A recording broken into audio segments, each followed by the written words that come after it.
दोस्तों नमस्कार। Math line channel में आपका स्वागत है। आज हम लोग अभाज्य संख्या या रूट संख्या के बारे में पढ़ेंगे। अभाज्य संख्या और रूट संख्या, इसका अंग्रेजी होता है प्राइम नंबर। अभाज्य और रूट दोनों एक ही संख्या के लिए प्रयुक्त होता है, हिंदी रूपांतर है। कभी कभी परीक्षा में पूछ देता है कि रूट संख्या क्या है या अभाज्य संख्या क्या है, इसलिए इसको जानना जरूरी है। तो चलिए हम लोग समझते हैं कि अभाज्य संख्या या रूट संख्या क्या है, किसे कहते हैं। तो अभाज्य संख्या किसे कहते हैं, परिभाषा के रूप में हम कह सकते हैं कि एक से बड़ी वैसी प्राकृत संख्या जो एक और स्वयं को छोड़कर किसी भी दूसरी संख्या से पूरा पूरा विभाजित नहीं हो, अभाज्य संख्या कहलाती है। मतलब कि एक और स्वयं को छोड़कर दूसरी संख्या से उसमें पूरा पूरा विभाजित नहीं होना है, मैंने भाग नहीं लगता है। जैसे 3 है तो 3 में कितना से भाग लगेगा, 1 से लगेगा 3 मरतबे, या 3 में 3 से ही लगेगा, स्वयं लगेगा 1 मरतबे, दूसरे संख्या से इसमें 3 में भाग नहीं लगेगा। 3 हो गया हमारा अभाज्य संख्या या रूट संख्या या प्राइम नंबर। समझ गए।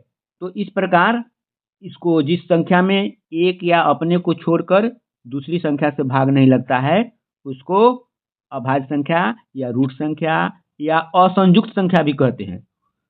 अंग्रेजी में उसको प्राइम नंबर कहते हैं। तो चलिए अब देखते हैं कि 1 से लेकर 100 के बीच कितनी अभाज्य संख्याएं हैं।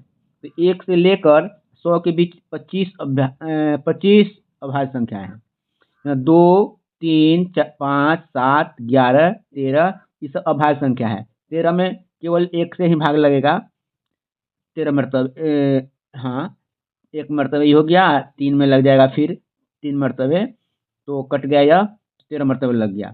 या 13 में केवल 13 से लगेगा, 1 और 13 से माने 1 और स्वयं से, तो यह अभाज्य संख्या हो गया।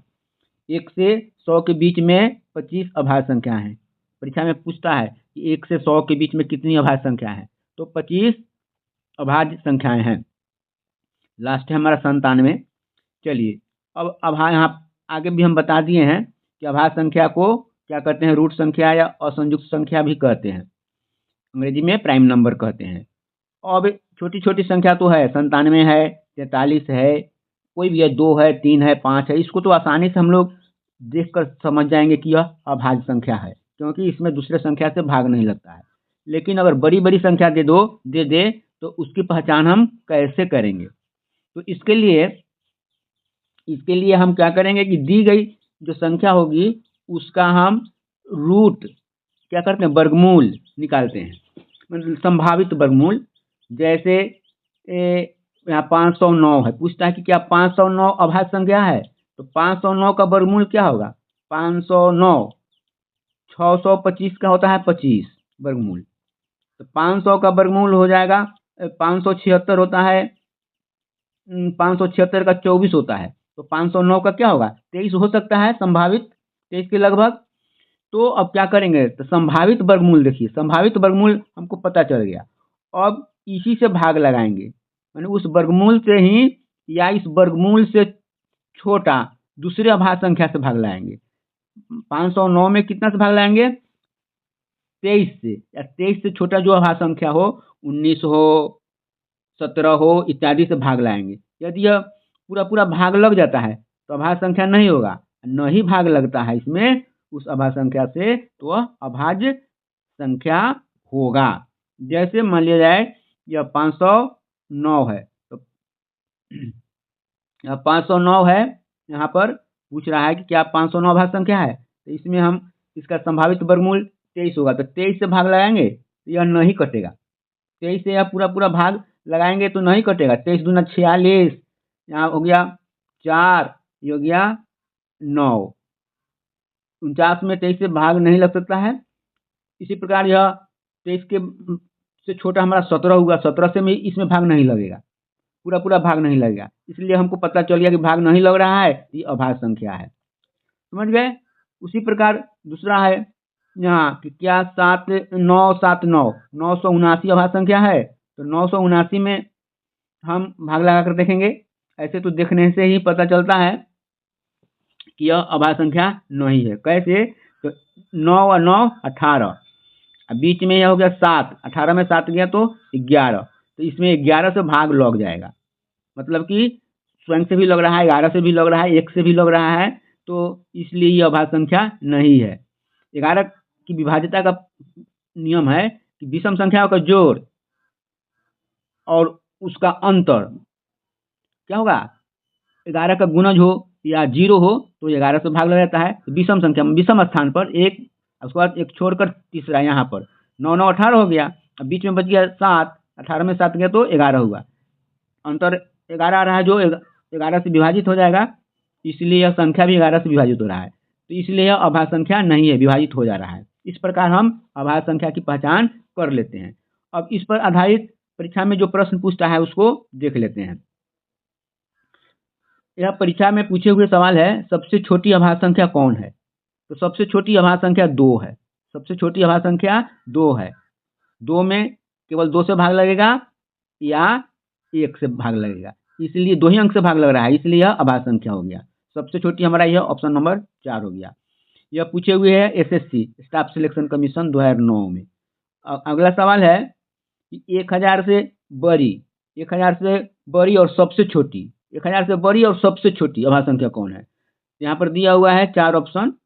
तो 1000 से बड़ी तो ये सब है, लेकिन उसमें छोटी होना चाहिए और अभाज्य होना चाहिए। 1001 तो अभाज्य नहीं है, क्यों? क्योंकि इसमें भाग लग जाएगा 11 से, इसमें भाग लग रहा है 11 से, एक संख्या से 1 0 0 1 में 11 से भाग लग जाएगा। 11 9 99, 9 मरतबे 99, अभी बच गया 1, 11 फिर 11 से इसमें 11 में भाग लग जाएगा 1 मरतबे, इसलिए यह अभाज्य नहीं है। उसी प्रकार यह भी, इसको भी जांच लेंगे, उसी प्रकार इसको भी जांचेंगे, अभाज्य संख्या नहीं है। हमारा जो अभाज्य संख्या है 1000 से बड़ी और सबसे छोटी वो है यह 1009। 1009 में किसी दूसरे संख्या से भाग नहीं लगेगा, केवल 1 से लगेगा और 1009 से लगेगा। यह आरआरबी भोपाल 2001 में पूछे हुए है।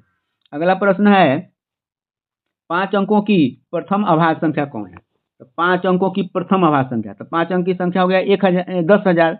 10,000 के बाद हमारा यह सब है, 10,007 है, 10,001 है, 10,901 है, 19,005 है। तो कौन इसमें 10,000 के बाहर मैंने 5 अंकों की संख्या है जो प्रथम भी हो और अभाज्य भी हो? तो यहाँ पर प्रथम संख्या तो यही है 1000, 10,001, यही हमारा अभाज्य संख्या होगा, प्रथम अभाज्य 5 अंक का। ये सब नहीं होगा क्योंकि इसमें 5 से भाग लग जाएगा। 5 अंत में है, जिसका अंत में 5 रहता है उसमें 5 से भी भाग लगेगा, इसमें 1 से भी भाग लगेगा और स्वयं से भी लगेगा, यानी 1 से अधिक से भाग लग रहा है, इसलिए अभाज्य नहीं होगा। यह भी अभाज्य नहीं होगा और यह भी अभाज्य नहीं होगा। सबसे, हाँ यह अभाज्य है लेकिन प्रथम नहीं है, प्रथम तो यह है, इसलिए ऑप्शन नंबर 2 आंसर हो जाएगा। ये भी ध्यान रखना पड़ता है, 2-3 अभाज्य संख्या है लेकिन प्रथम पूछ रहा है तो हमारा आंसर यह होगा। चलिए अगला प्रश्न देखते हैं।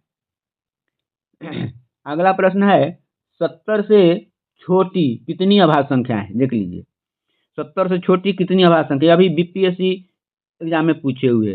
तो 70 से छोटी कहाँ से शुरू हो जाएगा? 2 से शुरू होगा, 2 3 5 7 11 13 17 इत्यादि, कहाँ तक जाएगा?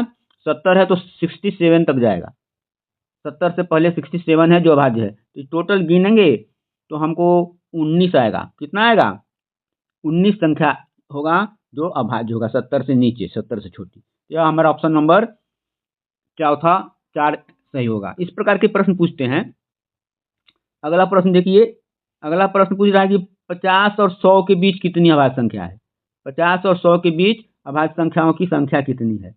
अभाज्य संख्याओं की संख्या कितनी है, माने कितनी अभाज्य संख्याएं हैं 100 और 50 के बीच? तो 1 से 100 के बीच अभी देखे थे 25 है, लेकिन 50 से 100 के बीच हम अगर देखेंगे, गिनेंगे तो 10 आएगा। 50 के बाद हमारा कितना? 53 से शुरू होगा, 53 अभाज्य संख्या, 51 नहीं है, 53 होगा, 57 होगा, उसके बाद 59 होगा और 100 के बीच तक जाएंगे तो कितनी संख्या आएंगे? 10 संख्या आएंगे। तो इस प्रकार 50 और 100 के बीच 10 अभाज्य संख्या है। यह असिस्टेंट ग्रेड में पूछे हुए हैं। चलिए अगला प्रश्न है, अभाज्य संख्या से संबंधित ही है। प्रथम 4 अभाज्य संख्याओं का योग कितना है? तो प्रथम 4 अभाज्य संख्या कौन कौन है? प्रथम 2 से शुरू होगा, 2, 3, 5 और 7। सबको जोड़ देंगे तो कितना होगा? योग पूछ रहा है। मैंने तरह तरह के सवाल पूछते हैं इस अभाज्य संख्या पाठ से। तो 7 और 5 12, 12 3 15, 15 2 17, 17 आंसर हुआ। देखिए ऑप्शन नंबर 4। इस प्रकार अभाज्य संख्या को हम लोग समझ लिए। इससे जिस प्रकार का भी प्रश्न पूछेगा हम लोग उसको सॉल्व कर सकते हैं आसानी से। अंत में आपसे रिक्वेस्ट है कि हमारे इस मैथ लाइन चैनल को लाइक एंड सब्सक्राइब करें। इसी प्रकार के और हम पाठ को आगे देखेंगे। धन्यवाद।